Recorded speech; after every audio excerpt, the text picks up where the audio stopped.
Diogo Jota has been killed in a car crash. And this changes everything. According to new findings released by investigators, this was not a tragic accident. This was not driver error or a mechanical failure. This was planned, calculated, and executed with chilling precision. Police now believe Diogo Jota was assassinated using AI-controlled road spikes, activated remotely by satellite. The same car crash that killed Jota and his brother Andre may have been a high-tech hit, orchestrated by people who knew his exact GPS location, down to the second. So how did this happen?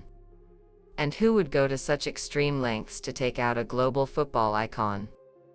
Let's break down everything investigators have just revealed in this jaw-dropping update. To understand how deeply disturbing this is, let's go back to the start. Diogo Jota had just married longtime partner Ruth Cardoso. He was recovering from lung surgery and, based on doctor recommendations, avoided air travel for health reasons.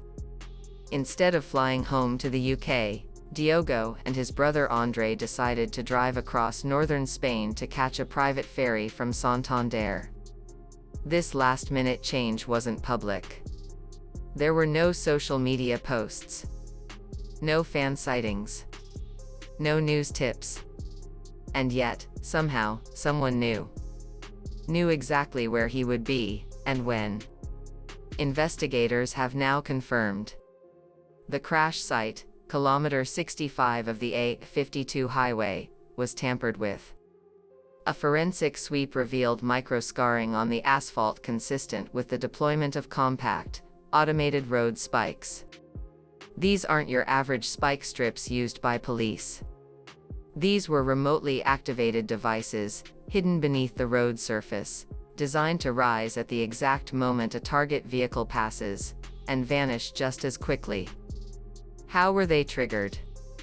Using AI-driven GPS tracking, linked directly to satellite systems that matched the real-time location of Jota's Lamborghini. The attackers knew his VIN number. They knew his route. They waited. And they struck, with military-level tech. According to sources close to the investigation, Jota's car was hacked. 5 hours before the crash, a remote login attempt was recorded in the vehicle's infotainment system. That login came from an IP address tied to a Dubai-based tech shell company. Then, just before midnight, a signal from an Eastern European satellite network triggered the road spikes, aligned to a digital pin set on Jota's route. And then it happened.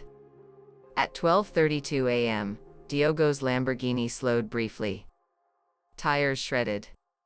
Control lost. The car veered off the road. Fire. Explosion. Death. This wasn't an accident. This was digital murder. Only a handful of people knew Diogo's exact location that night. His wife. His brother. His agent. His private travel concierge, who booked the ferry. And whoever gained remote access to the Lamborghini. But investigators now believe the real breach came from the vehicle's embedded GPS system. Someone hacked into it, downloaded the location data, and programmed the spike deployment system with Jota's coordinates. And it gets worse. Authorities believe the same hackers also monitored Jota's ferry booking emails, and may have planted false forum posts to create confusion around his location, buying time for the attack setup.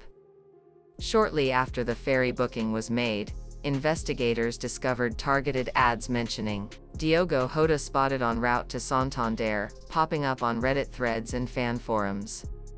This confirms his location was leaked or sold online.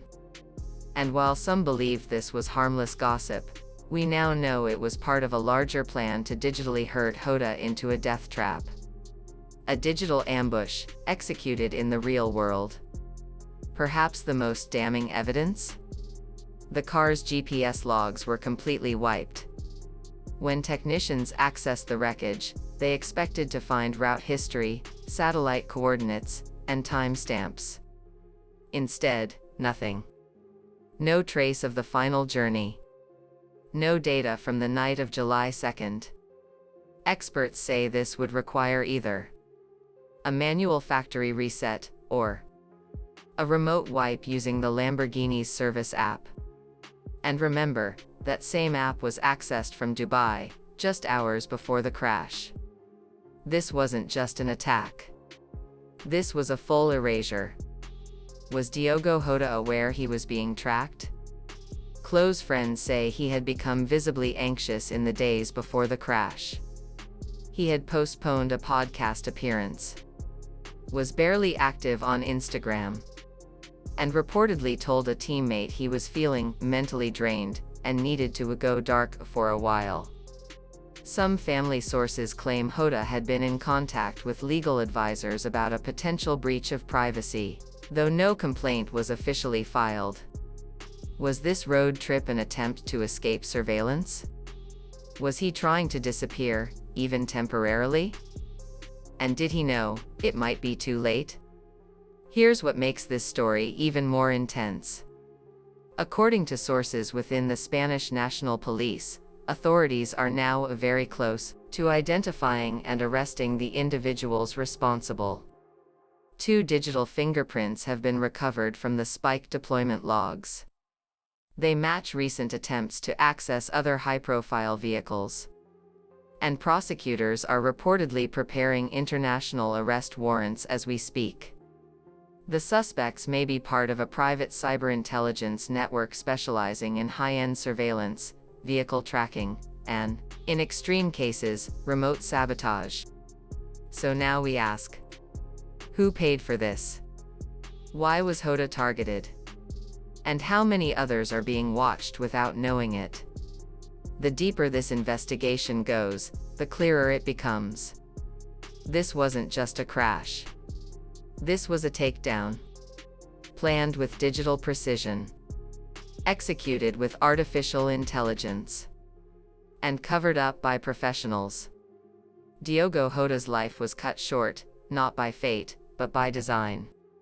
Now, the world waits for justice. We will keep following this story as it unfolds. Because Diogo deserves answers. His family deserves peace. And the public deserves the truth. Subscribe for real-time updates on this investigation. And if you missed our first deep dive, revealing the leaked GPS data, phone call, and encrypted VoIP ping Diogo received just before the crash, go watch it now.